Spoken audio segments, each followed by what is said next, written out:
I'm going to tell you a little bit of something about slavery everybody doesn't understand. And by everybody, I mean the people who like to talk about it all the time. The whites that owned all the slaves in America were not the owners of the slaves. They were the ones who ran the house that happened to be white enough to make the people from other countries happy with them because that's what they were into. The whole thing was dominated by basically slave fetishists and human breeders, people who breed. Not, I mean, imagine what dogs would be if they were bred to be obedient and for sex. That's humans. So that's why humans ended up the way that they did. So, ended up the way that they did. We used to actually be a strong species before we were domesticated. And when Britain, the British Empire, freed everybody because it's all a bunch of bullshit, all they did was they took all the slaves for themselves. Slavery, a lot of slavery, is delusion because that's what keeps people controlled. Religion is manipulated to reinforce that delusion because that is how slavery works. Rome did it, Britain did it. I can't really say America did it because America's never worked on its own. America's always worked for the monarchies. Monarchies, which include a lot of African and Middle Eastern countries, run slavery and ran slavery. Slavery started the way we know it, the bad version of slavery, not like the adopting a prisoner into your household version of slavery like it was a long, long time ago. The bad version of slavery came straight out of Africa and the Middle East. I'd almost say Africa. So while I just watched a comedian talking about how white people, were able to get the wool over black people's eyes to enslave them. That's a retarded version of slavery. That's not actually how it is. So, but everyone allowed everybody to believe the whites that were running the plantations were actually the slave owners. And it may have looked that way, but they were just the slaves that were in those roles. So that's the way it is. Not all slaves knew they were slaves. That was the hard part about freeing the slaves and why slavery never really ended. Because the evidence of people knowing how slavery worked was what was taken out and wiped out. People who free slaves and are opposed with slavery don't genocide entire groups of people. But that's what we do.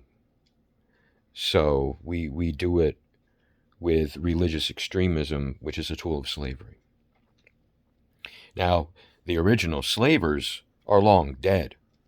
We continue slavery because we think it's called freedom. We think what we have as freedom isn't slavery because we are too stupid to know any better. So, when we're actually free, there won't be so many young looking people that are not young because that's not natural. There won't be so many, good Lord, there won't be so much retardation and stupidity because that's part of slavery. There wouldn't be so much suffering because that's part of slavery. That's what keeps us disconnected from the Creator, is suffering. But like Buddhism or at least the Buddhism we're all taught, is a slave religion. Suffering leads to enlightenment, or at least that's what a lot of people claim. Even though some people say the Buddha, he learned that,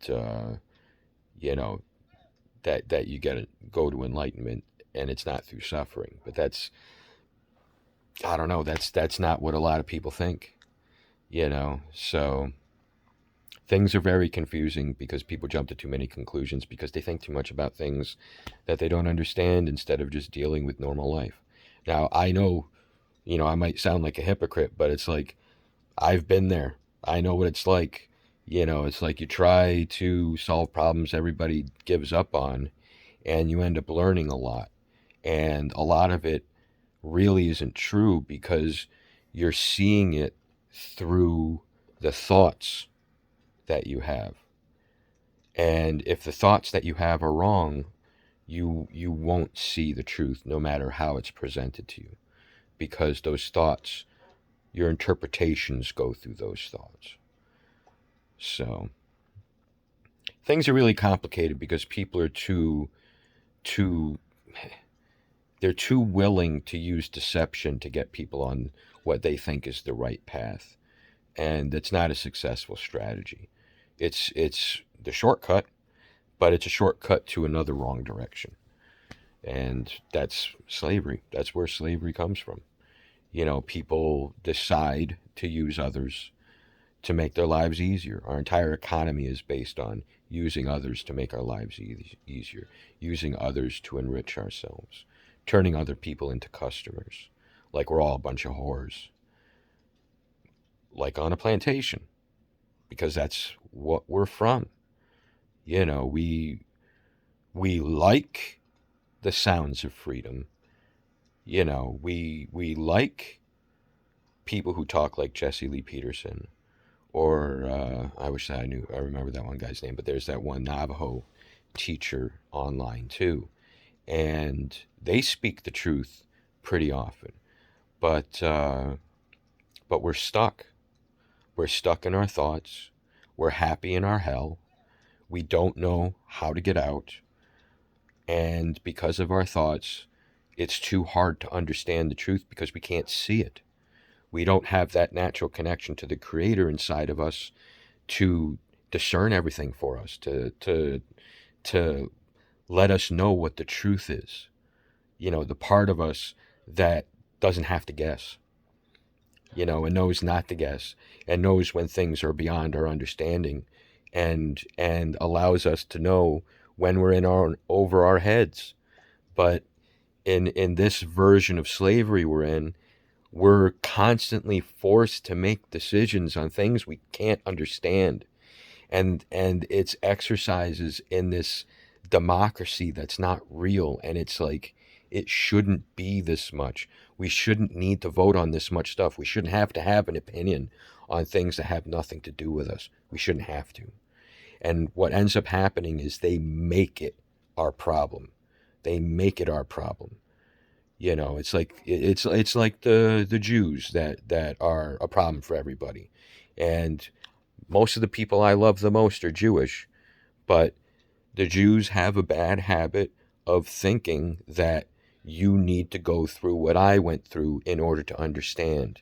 And I mean, I understand it now, but it is insanity. It's pure insanity. It's like saying that someone doesn't understand how bad rape is unless they've been raped. Our entire culture, that our entire secularist culture, that's their religion and philosophy, is is a cult of experience, and they think they can learn from all these experiences, and they're always in over their head. The only thing that makes it look like that they're elite or successful or superior is they're good at acting, and they have a giant ego and the ability to delude themselves into manifesting their reality, because they're all a bunch of whores and slaves in a brothel, because that's the culture we have. They don't like being criticized, but they love criticizing other people. So they don't understand the dynamic of what's going on.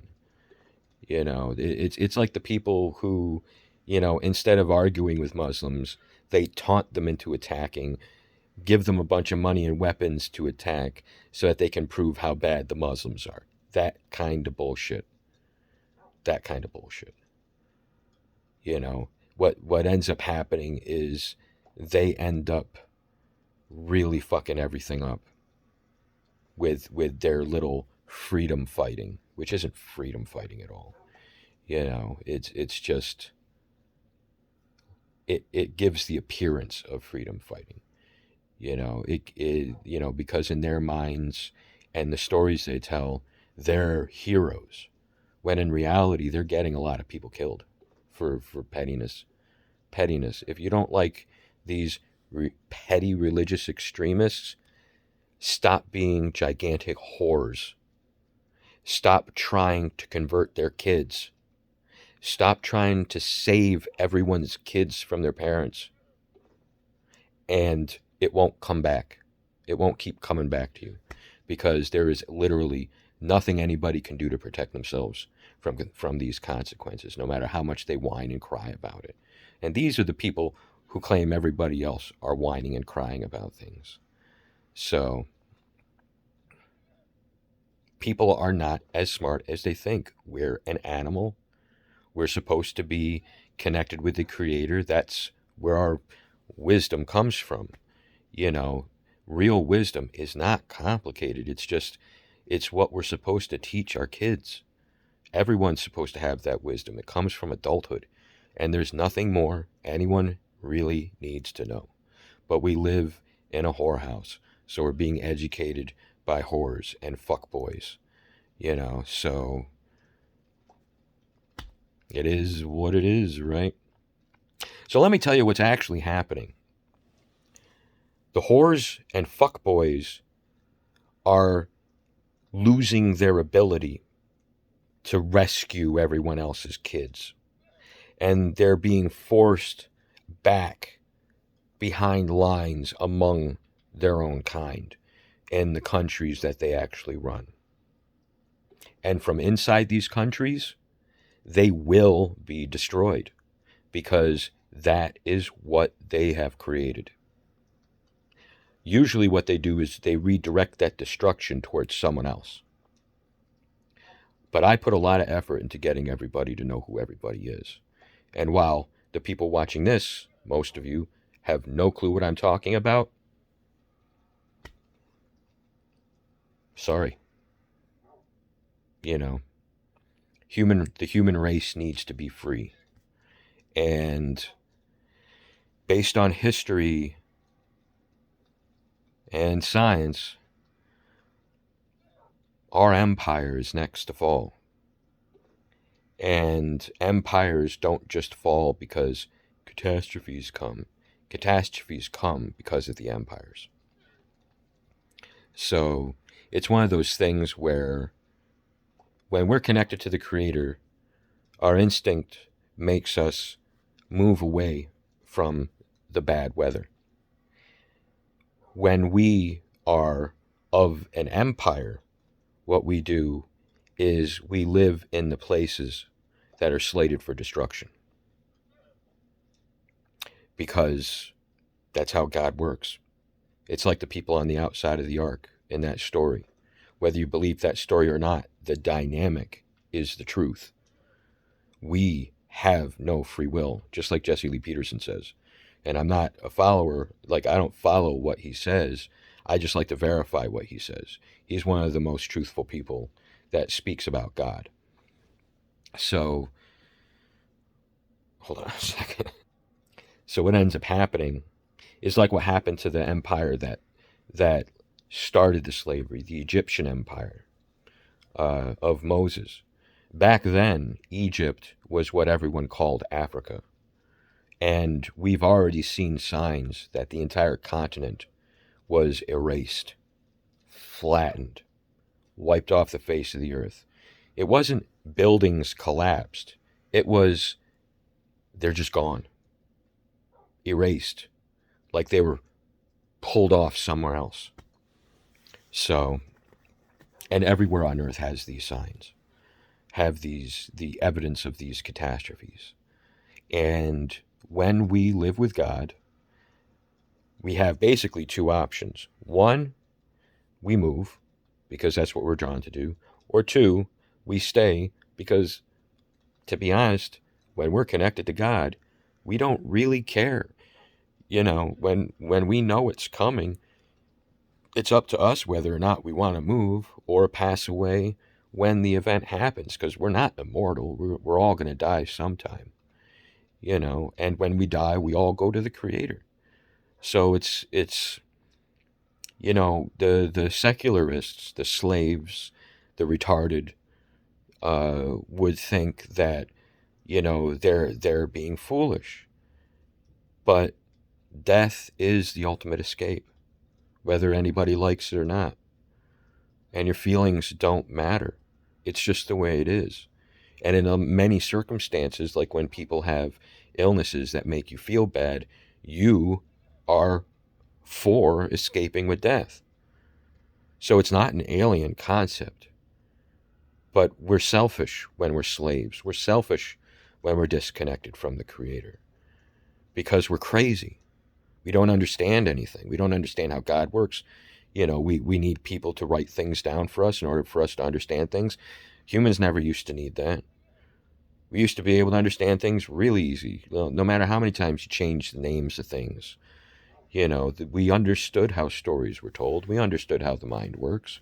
We understood how unimportant having a name meant because it's a human. It's a human in the story. It doesn't matter what the name is.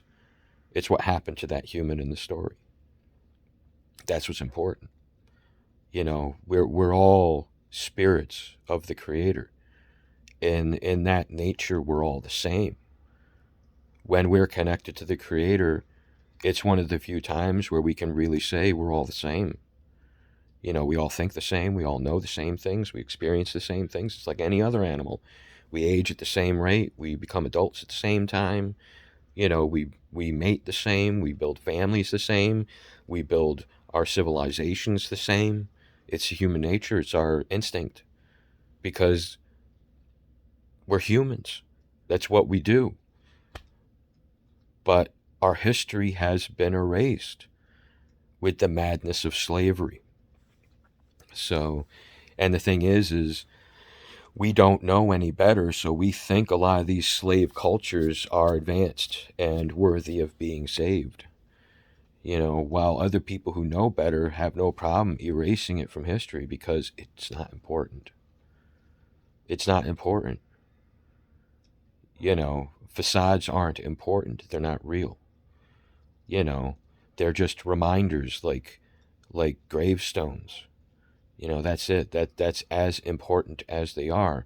And in the long run, everything turns to dust and is forgotten.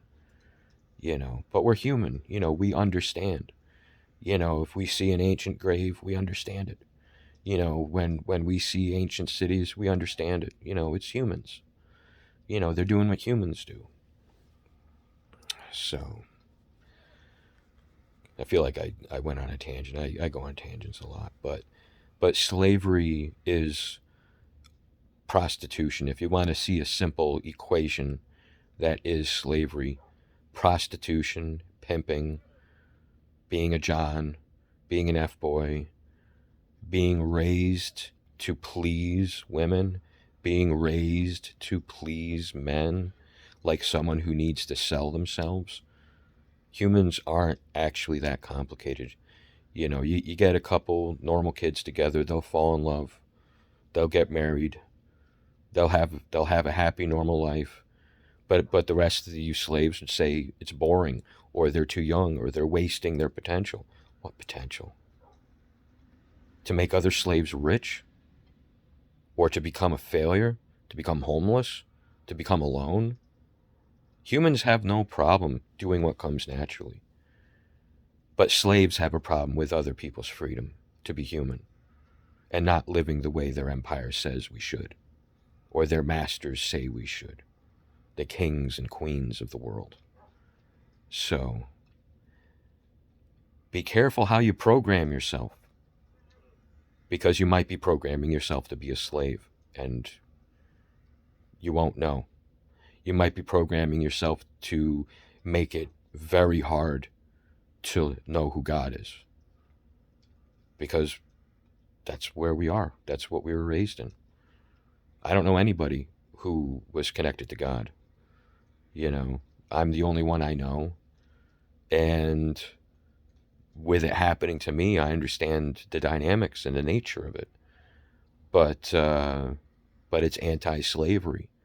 Slaves can't deal with the truth, especially when they poison themselves to retardation to the point where the Creator is silent to them. The Creator never left anybody. We left the Creator. We had his voice silenced within us. And now we're just guessing and grasping at straws as to the nature of reality and God, because we are lost and desperate to find our way back.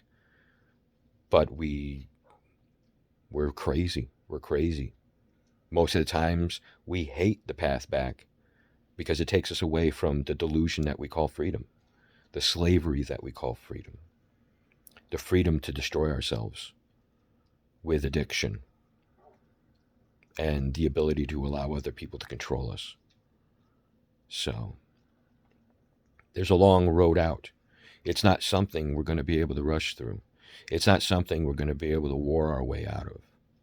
But those who believe we need to war our way out of it, you'll bring upon yourself your own destruction. That's how things have been happening since Trump. And it's not going to happen any other way. So keep being free, keep doing what you want, but you're not going to be able to trick the religious into killing themselves for you anymore so that you can get them out of your hair, no matter how stupid or crazy the religious people are. And I'm not exaggerating. Everybody is retarded. Everybody has no connection to the Creator. But God does exist, and that makes most religious people more right than others. And when you learn who God really is, you'll find that most people are trying to live a real life, the kind God intended for us. And the rest of us inside the whorehouse have been trying to rescue all their kids by grooming them with pornography and other kinds of dopamine addictions so that they'll come to us and fall in love with us and breed with us because we're the alpha and we deserve it. So, karma's a bitch. Listen to who you want, ignore who you want. Everyone will get what's coming. One way or another, doesn't matter. We have no control over it. Other than when you call for someone else's destruction, it will come for you. And don't shoot the messenger. You do it to yourself. You create your own enemies. You create your own racists. You create your own sexists. You create everything that you fear because you're stupid and nuts. So, and again, hypocrite. I used to be that way. And the truth is still the truth. It doesn't matter who says it. I used to be picky with my truth too. That's why it took so fucking long for me to find out what the truth actually is. God had to intervene. So, good luck, everybody.